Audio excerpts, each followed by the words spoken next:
Lockdown 5 और unlock 1 की सभी तमाम बड़ी खबरों को जानने के लिए वीडियो को अंत तक जरूर देखें। लेकिन उससे पहले अगर आप चाहते हैं कि खबरें आपके पास सबसे पहले पहुंचे तो चैनल को सब्सक्राइब करके बेल के आइकन को जरूर दबाएं। या दोस्तों बढ़ते हैं आज की पहली और बड़ी खबर की तरफ। आज की पहली और बड़ी खबर जो निकल कर आ रही है कि पीएम मोदी का अफसरों को निर्देश, राज्यों से बात करके तैयार करें इमरजेंसी प्लान। या दोस्तों आपको बता दें कि देश में महामारी का संक्रमण लगातार ऊपर की ओर जा रहा है। देश में अब तक 3 लाख से ज्यादा लोग महामारी की चपेट में आ चुके हैं। इसी बीच प्रधानमंत्री नरेंद्र मोदी ने महामारी के हालात को लेकर मंत्रियों और अधिकारियों के साथ समीक्षा बैठक की। साथ ही अगले 2 महीने की तैयारियों की स्थिति पर भी चर्चा की। यह दोस्तों आपको बता दें कि देश में महामारी अब रफ्तार पकड़ चुका है। हर रोज करीबन 10,000 नए महामारी के मामलों की पुष्टि हो रही है। इसी बीच पीएम मोदी ने महामारी के वर्तमान संक्रमण की रफ्तार और भविष्य की तैयारियों की स्थिति की समीक्षा बैठक की। पीएम मोदी ने उन राज्यों और क्षेत्रों की स्थिति का जायजा लिया जहां पर महामारी के मामलों में तेजी देखी गई। दोस्तों आपको बता दें कि इस बैठक में प्रधानमंत्री नरेंद्र मोदी ने अगले 2 महीनों की तैयारी की समीक्षा की है और साथ ही पीएम मोदी ने स्वास्थ्य मंत्रालय के अधिकारियों को राज्य और केंद्र शासित प्रदेशों के परामर्श से इमरजेंसी प्लान बनाने के निर्देश दिए हैं। दोस्तों आगे बढ़ने से पहले वीडियो को लाइक और शेयर जरूर कर दें। अगर अभी तक आपने चैनल को सब्सक्राइब नहीं किया है तो सब्सक्राइब करें, बेल के आइकन को दबाएं, ऑल नोटिफिकेशन को जरूर ऑन करें। और इसी के साथ बढ़ते हैं अगली बड़ी खबर की तरफ। अगली बड़ी खबर जो निकल कर आ रही है कि दिल्ली में महामारी को लेकर हालात गंभीर, गृह मंत्री शाह, स्वास्थ्य मंत्री, एलजी और सीएम की हाई लेवल मीटिंग होगी आज। या दोस्तों आपको बता दें कि दिल्ली में महामारी को लेकर हालात गंभीर होते जा रहे हैं। गृह मंत्री अमित शाह सहित केंद्रीय स्वास्थ्य मंत्री डॉक्टर हर्षवर्धन इसी के मद्देनजर दिल्ली के एलजी अनिल बैजल सीएम अरविंद केजरीवाल के साथ एक अहम बैठक करने वाले हैं। यह बैठक रविवार को गृह मंत्री के दफ्तर में होगी। एक जानकारी के अनुसार इस बैठक में राज्य आपदा प्रबंधन प्राधिकरण के सदस्य भी मौजूद रहेंगे। यह मीटिंग सुबह 11 बजे होगी। ये दोस्तों बढ़ते हैं अगली बड़ी खबर की तरफ। अगली बड़ी खबर जो निकल कर आ रही है कि नेपाल की संसद ने विवादित नक्शे को दी मंजूरी, भारत के 3 इलाकों को अपना दिखाया। यह दोस्तों आपको बता दें कि नेपाल की संसद में विवादित नक्शे में संशोधन का प्रस्ताव पास हो गया है। नए नक्शे में भारत के तीनों हिस्से काला पानी, लिपुलेख और लिम्पियाधुरा को शामिल किया गया है। 275 सदस्यों वाली नेपाली संसद में इस विवादित बिल के पक्ष में 258 वोट पड़े। यह दोस्तों आपको बता दें कि भारत और नेपाल में सीमा विवाद के कारण रिश्ते तनावपूर्ण चल रहे हैं। 8 मई को रक्षा मंत्री राजनाथ सिंह ने लिपुलेख से धाराचूला तक बनाई गई सड़क का उद्घाटन किया था। इसके बाद नेपाल ने लिपुलेख को अपना हिस्सा बताते हुए विरोध किया था। 18 मई को नेपाल ने नया नक्शा जारी किया। इसमें भारत के 3 इलाके लिपुलेख, लिम्पियाधुरा और काला पानी को अपना हिस्सा बताया है। यह दोस्तों आपको बता दें कि नेपाल कैबिनेट की बैठक में भूमि संसाधन मंत्रालय ने नेपाल का यह संशोधित नक्शा जारी किया था। बैठक में मौजूद कैबिनेट सदस्यों ने समर्थन किया था। यह दोस्तों बढ़ते हैं अगली बड़ी खबर की तरफ। अगली बड़ी खबर जो निकल कर आ रही है कि भारत नेपाल सीमा विवाद सुलझाने में बड़ी भूमिका में रहेंगे सीएम योगी आदित्यनाथ। यह दोस्तों आपको बता दें कि महामारी पर अंकुश लगाने के लिए दिन रात एक करने वाले उत्तर प्रदेश के मुख्यमंत्री योगी आदित्यनाथ को अब एक और बड़ा मोर्चा संभालना है। भारत तथा नेपाल के बीच चल रहे सीमा विवाद को समाप्त करने में योगी आदित्यनाथ बड़ी भूमिका में रहेंगे। माना यह जा रहा है कि नेपाल के नेता चीन के बहकावे में हैं। इसको लेकर सीएम योगी आदित्यनाथ एक बार नेपाल को चेतावनी भी दे चुके हैं। यह दोस्तों आपको बता दें कि भारत और नेपाल के बीच चल रही तनातनी को कम करने में गोरखनाथ मंदिर बड़ी भूमिका निभा सकता है। गोरक्षपीठ की नेपाल में जड़ें काफी गहरी हैं। पीठ की वहां आम जन तक पहुंच है। विदेशी मामलों के कुछ विशेषज्ञ बताते हैं कि नेपाल से संबंध ठीक रखना है तो इसका एक सरल मार्ग गुरु गोरखनाथ का नाथ पंथ भी हो सकता है। यह दोस्तों आपको बता दें कि उत्तर प्रदेश के मुख्यमंत्री और गोरक्ष पीठाधीश्वर इसमें सहायक सिद्ध हो सकते हैं। यह वह मजबूत सूत्र है जिसमें बंधकर नेपाल की जनता और वहाँ का शासक वर्ग हमसे अलग होने के बारे में सोच भी नहीं सकता। नेपाल शाही परिवार गुरु गोरखनाथ को अपना राजगुरु मानता है। नेपाल और नाथ पंथ एक दूसरे में ऐसे रचे बसे हैं कि शासक वर्ग भले ही कुटिल चाल करने वाले चीन की भाषा बोलने लगे, लेकिन नेपाल की जनता हमेशा भारत के स्वर में ही स्वर मिलाकर बोलेगी। यह दोस्तों बढ़ते हैं अगली बड़ी खबर की तरफ। अगली बड़ी खबर जो निकल कर आ रही है कि महामारी के बढ़ते मामलों पर बोले राहुल गांधी, भारत एक गलत रेस जीतने के रास्ते पर। यह दोस्तों आपको बता दें कि देश में महामारी की समस्या जटिल रूप लेती जा रही है। लॉकडाउन के बाद जैसे जैसे देश अनलॉक होता जा रहा है, महामारी के मामले बढ़ते ही जा रहे हैं। कुछ राज्यों में तो स्थिति चिंताजनक हो गई है। शुक्रवार 12 जून को महाराष्ट्र में महामारी के मामले 1 लाख के पार चले गए। देश की राजधानी दिल्ली में हर दिन महामारी के नए मामले बड़ी संख्या में सामने आ रहे हैं। ऐसे समय भी विपक्षी दल राजनीतिक टिप्पणी करने का कोई मौका नहीं छोड़ रहे हैं। यह दोस्तों आपको बता दें कि कांग्रेस के पूर्व अध्यक्ष और सांसद राहुल गांधी ने शुक्रवार को महामारी को लेकर मोदी सरकार को घेरने की एक और कोशिश की। अपने ट्वीट में राहुल गांधी ने लिखा कि भारत एक गलत रेस जीतने के रास्ते पर है। अहंकार और अक्षमता के घातक मिश्रण के परिणाम स्वरूप एक भयावह त्रासदी। दोस्तों आपको बता दें कि अपने इस ट्वीट में राहुल गांधी ने एक 20 सेकंड का वीडियो भी लगाया है, जिसमें कि महामारी से सबसे ज्यादा प्रभावित देशों की लिस्टिंग की गई है। वीडियो में साफ दिखाया गया है कि 17 मई के बाद से भारत का स्थान लगातार ऊपर गया और अब हम दुनिया में महामारी से सबसे ज्यादा प्रभावित देशों की लिस्ट में चौथे स्थान पर हैं। ये दोस्तों बढ़ते हैं अगली बड़ी खबर की तरफ। अगली बड़ी खबर जो निकल कर आ रही है कि महामारी के फैलने का सबसे बड़ा जरिया हो सकता है हवा।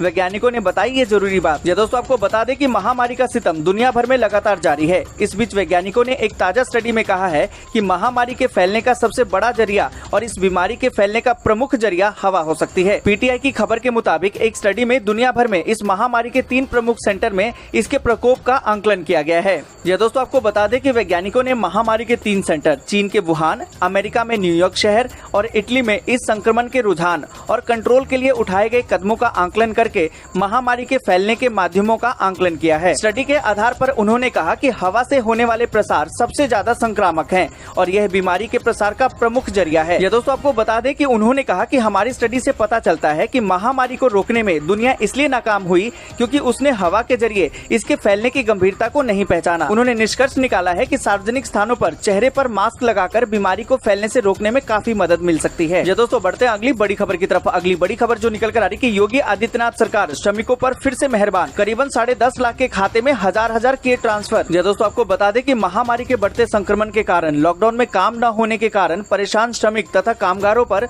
योगी आदित्यनाथ सरकार एक बार फिर से मेहरबान हुई है। सीएम योगी आदित्यनाथ ने शनिवार को डीबीटी के माध्यम से श्रमिकों और कामगारों के खाते में 1,000 रूपए ट्रांसफर किया। इससे प्रदेश भर में 10,48,166 श्रमिकों को आर्थिक लाभ मिला। यह दोस्तों आपको बता दें कि सीएम योगी आदित्यनाथ ने शनिवार को अपने सरकारी आवास पर डीबीटी के माध्यम से करीबन 10.5 लाख श्रमिकों और कामगारों के खाते में 1,000 रूपए ट्रांसफर किया। इसका लाभ प्रदेश भर में 10,48,166 श्रमिक परिवारों को मिला है। इस योजना के तहत श्रमिकों और कामगारों के खाते में 104 करोड़ 82 लाख रुपए ऑनलाइन ट्रांसफर किए गए। ये दोस्तों बढ़ते हैं अगली बड़ी खबर की तरफ। अगली बड़ी खबर जो निकल कर आ रही कि डराने लगी है भारत में महामारी की रफ्तार। महज 10 दिनों में मामले 2 लाख से बढ़कर 3 लाख के पार। ये दोस्तों आपको बता दें कि देश में महज 10 दिन में महामारी संक्रमण के मामले 2 लाख से बढ़कर 3 लाख को पार कर गए हैं। एक दिन में सर्वाधिक 11,458 मामले सामने आने से शनिवार को संक्रमण के कुल मामले बढ़कर 3,08,993 हो गए हैं। वहीं संक्रमण से 386 लोगों ने दम तोड़ दिए, जिसकी वजह से दम तोड़ने वालों की कुल संख्या बढ़कर 8,884 हो गई है। केंद्रीय स्वास्थ्य मंत्रालय ने यह जानकारी दी है। यह दोस्तों बढ़ते हैं अगली बड़ी खबर की तरफ। अगली बड़ी खबर जो निकल कर आ रही कि स्वास्थ्य मंत्री बोले दिल्ली में टेस्ट बढ़ाने हैं तो अपनी गाइडलाइन बदले ICMR। दोस्तों क्या दिल्ली में ठीक से टेस्टिंग हो रही है? इस सवाल के जवाब में दिल्ली के स्वास्थ्य मंत्री सत्येंद्र जैन का कहना है कि अगर टेस्टिंग बढ़ानी है तो ICMR से कहिए कि वो गाइडलाइंस बदल दे। हम ICMR की गाइडलाइंस का उल्लंघन नहीं कर सकते। ICMR की शर्तों के आधार पर ही टेस्ट हो सकते हैं। सभी सरकारें उन शर्तों को मानने के लिए बाध्य है। यह दोस्तों आपको बता दें कि सत्येंद्र जैन ने कहा कि केंद्र सरकार और ICMR से कह दीजिए कि सभी लोगों के लिए टेस्ट ओपन कर दे ताकि जो टेस्ट करवाना चाहे वो करवा ले। लेकिन ओपन टेस्ट कराने में एक दिक्कत यह भी होगी कि बीमार लोग कम टेस्ट कराएंगे और जिनको बीमारी नहीं है वो भी आ जाएंगे। ऐसे में हो सकता है कि एक दिन में 1 लाख लोग टेस्ट कराने पहुंच जाएं और ऐसे में आपका नंबर 1 महीने बाद आएगा। दोस्तों बढ़ते हैं अगली बड़ी खबर की तरफ। अगली बड़ी खबर जो निकल कर आ रही है PNB ग्राहकों के लिए बड़ी खबर। आपके ATM कार्ड को लेकर बैंक ने किया है बड़ा ऐलान। कही ये बात। ये दोस्तों आपको बता दें कि देश के दूसरे सबसे बड़े सरकारी बैंक PNB के मर्जर के बाद ग्राहकों के खाते में कई तरह के बदलाव हुए हैं, जिसके बाद ग्राहक अपनी चेकबुक, पासबुक और ATM कार्ड को लेकर काफी कंफ्यूज हैं कि अब उनको नया ATM कार्ड बनवाना होगा या फिर पुराना वाला ही कार्ड चलेगा। इस बारे में बैंक ने ट्वीट करके अपने ग्राहकों को जानकारी दी है। यह दोस्तों आपको बता दें कि बैंक ने ट्वीट करके ग्राहकों को बताया है कि किसी भी ग्राहक के ATM बंद नहीं होंगे।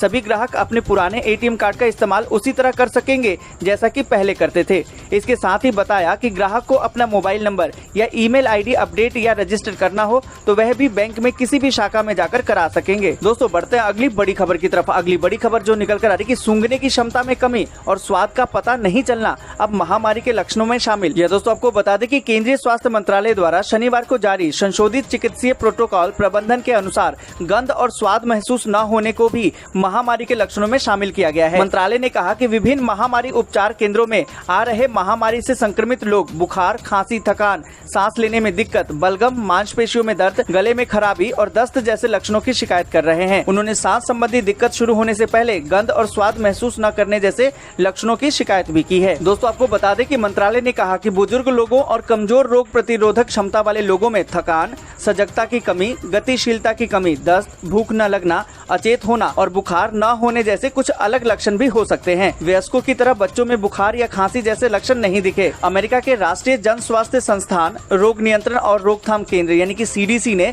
मई के शुरू में ही स्वाद और गंध महसूस न होने को महामारी के लक्षणों में शामिल किया था। दोस्तों, बढ़ते हैं अगली बड़ी खबर की तरफ। अगली बड़ी खबर जो निकल कर आ रही है कि महामारी पर झूठ बोल रही है मोदी सरकार। एक्सपर्ट ने चेताया, देश में कई जगह है कम्युनिटी ट्रांसमिशन। जी दोस्तों, आपको बता दें कि देश में महामारी संक्रमण के मामलों में तेजी आने के बीच शनिवार को विशेषज्ञों ने महामारी का सामुदायिक प्रसार नहीं होने को लेकर सीरो सर्वेक्षण के नतीजों के आधार पर ICMR द्वारा किए गए दावों के लिए उसे आड़े हाथों लिया। विशेषज्ञों ने कहा कि यह मौजूदा स्थिति को परिलक्षित नहीं करता और सरकार की सच्चाई को स्वीकार करने में अड़ियल रुख दिखा रही है। जी दोस्तों, आपको बता दें कि देश के कई हिस्सों में सामुदायिक प्रसार पर जोर देते हुए विशेषज्ञों ने सरकार से कहा है कि वह इसे स्वीकार करे, जिससे कि लोग लापरवाह न हो। भारतीय आयुर्विज्ञान शोध परिषद यानी कि ICMR के महानिदेशक बलराम भार्गव ने वीरवार को सर्वेक्षण के नतीजे जारी करते हुए मीडिया से कहा था कि भारत में निश्चित रूप से अभी सामुदायिक प्रसार का चरण नहीं आया है। उनके इस बयान के बाद से विषाणु रोग विज्ञान, लोक स्वास्थ्य और आयुर्विज्ञान के क्षेत्र से जुड़े विशेषज्ञों ने यह राय जाहिर की है। दोस्तों, बढ़ते हैं अगली बड़ी खबर की तरफ। अगली बड़ी खबर जो निकल कर आ रही है, अखिलेश का तंज, विरोधियों को झूठे मुकदमों में फंसाने को उपलब्धि मानती है बीजेपी। दोस्तों, आपको बता दें कि समाजवादी पार्टी यानी कि सपा अध्यक्ष अखिलेश यादव ने शुक्रवार को कहा कि विरोधी नेताओं को झूठे मुकदमों में उत्तर प्रदेश की भारतीय जनता पार्टी यानी कि भाजपा सरकार फंसाने को अपनी उपलब्धि मानती है। यादव ने जारी बयान में कहा कि प्रदेश अर्थव्यवस्था और अराजकता के गंभीर संकट से गुजर रहा है। शासन प्रशासन में खींचतान और समन्वय की कमी से हालत यह है कि पुलिस बल जनता को धमकाने और वसूली में लग गया है। आज स्थिति इतनी डरावनी हो गई है कि लोकतंत्र ही खतरे में पड़ गया है। राज्य में आपराधिक घटना थमने का नाम नहीं ले रही। ऐसे में पुलिस प्रशासन की भूमिका संदेह के घेरे में है।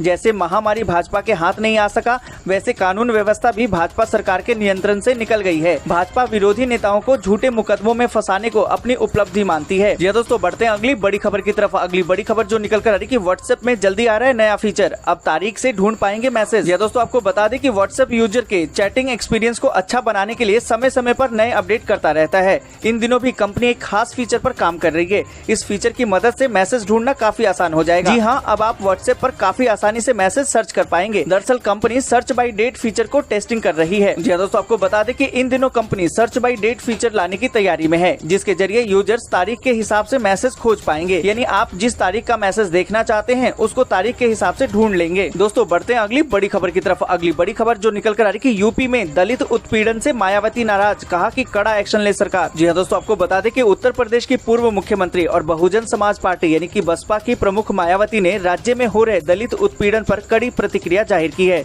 जौनपुर और आजमगढ़ में दलितों के साथ हुए अत्याचार पर मायावती ने चुप्पी तोड़ी है। उन्होंने कहा है कि दोषी चाहे किसी भी धर्म और जाति का क्यों न हो, उनके खिलाफ कड़ी कानूनी कार्रवाई हो। मायावती ने ट्वीट किया कि यूपी में चाहे आजमगढ़, कानपुर या किसी अन्य भी जिले में खासकर दलित बहन बेटी के साथ हुए उत्पीड़न का मामला हो या फिर किसी भी जाति या धर्म की बहन बेटी के साथ हुए उत्पीड़न का मामला हो, उसकी जितनी भी निंदा की जाए वह कम है। मायावती ने कहा कि चाहे इसके दोषी किसी भी धर्म, जाति व पार्टी के बड़े से बड़े नेता या कितने भी प्रभावशाली व्यक्ति क्यों न हो, उनके खिलाफ फौरन और सख्त कानूनी कार्रवाई होनी चाहिए। बीएसपी का यह कहना और सलाह भी है। दोस्तों, आज के लिए बस इतना ही। वीडियो को लाइक और शेयर जरूर कर दें। अगर अभी तक आपने चैनल को सब्सक्राइब नहीं किया है तो सब्सक्राइब करें, बेल के आइकन को दबाएं।